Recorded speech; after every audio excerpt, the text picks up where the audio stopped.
नमस्कार। साईं सन study zone में आप सभी लोगों का स्वागत है।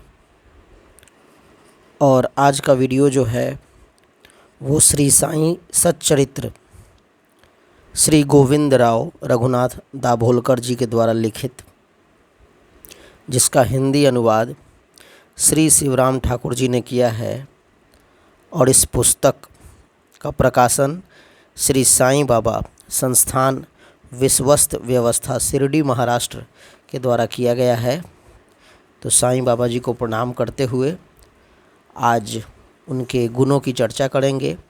और आज का जो शीर्षक है उसका नाम है गेहूं पीसने वाला एक अद्भुत संत, जो कि साईं सच्चरित्र पुस्तक के अध्याय का एक अंश है।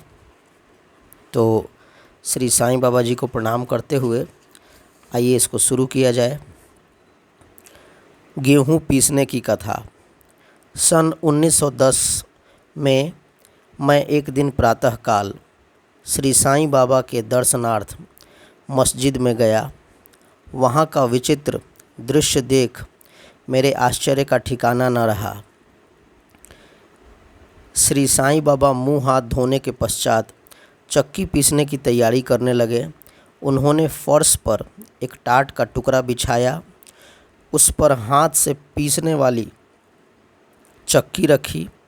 उन्होंने कुछ गेहूं डालकर पीसना आरंभ कर दिया। मैं सोचने लगा कि बाबा के चक्की पीसने से क्या लाभ है। उनके पास तो कोई है भी नहीं और वे अपना जीवन निर्वाह भी भिक्षावृत्ति के द्वारा ही किया करते हैं। इस घटना के समय वहाँ उपस्थित अन्य व्यक्तियों की भी ऐसी ही धारणा थी, परंतु उनसे पूछने का साहस किसी को नहीं था। बाबा के चक्की पीसने का समाचार शीघ्र ही सारे गांव में फैल गया और उनकी यह विचित्र लीला देखने हेतु तत्काल ही नर नारियों की भीड़ मस्जिद की ओर दौड़ पड़ी। उनमें से 4 निडर स्त्रियां भीड़ को चीरती हुई ऊपर आईं और बाबा को बलपूर्वक वहां से हटाकर उनके हाथ से चक्की का खूंटा छीनकर तथा उनकी लीलाओं का गायन करते हुए उन्होंने गेहूं पीसना प्रारंभ कर दिया। पहले तो बाबा जी बहुत क्रोधित हुए, परंतु फिर उनका भक्ति भाव देख वे शांत होकर मुस्कुराने लगे।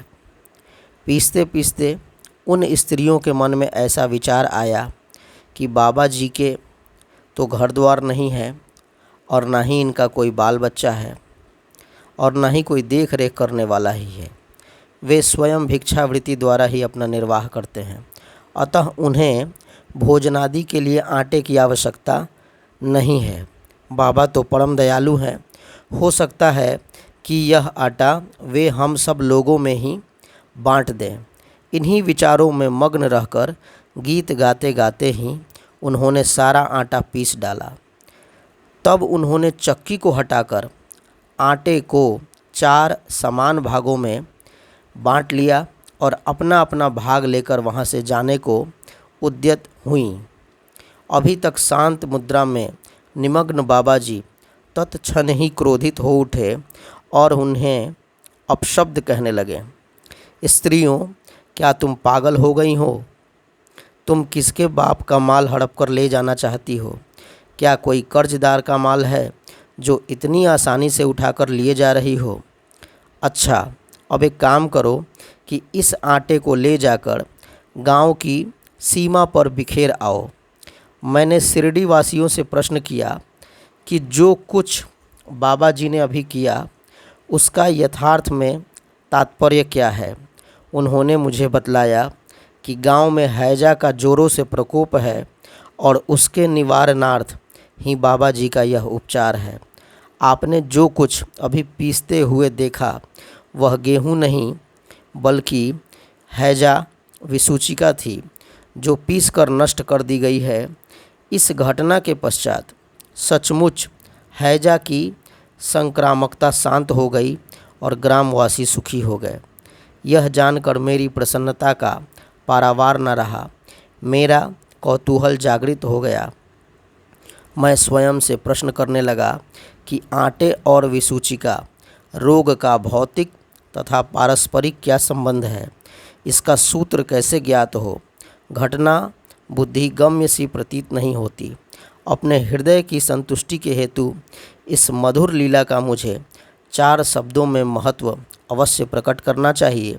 लीला पर चिंतन करते हुए मेरा हृदय प्रफुल्लित हो उठा और इस प्रकार बाबा का जीवन चरित्र लिखने के लिए मुझे प्रेरणा मिली।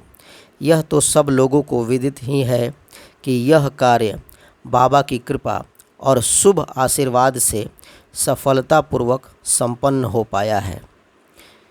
इस कहानी में, इस अंश में मैं और मेरा शब्द जो है वो परम आदरणीय श्री गोविंदराव रघुनाथ दाभोलकर, जिन्हें हेमाड पंत भी कहा जाता है, उनके लिए इस्तेमाल हुआ है।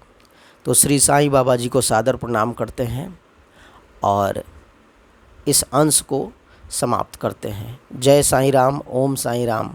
Thank you very much.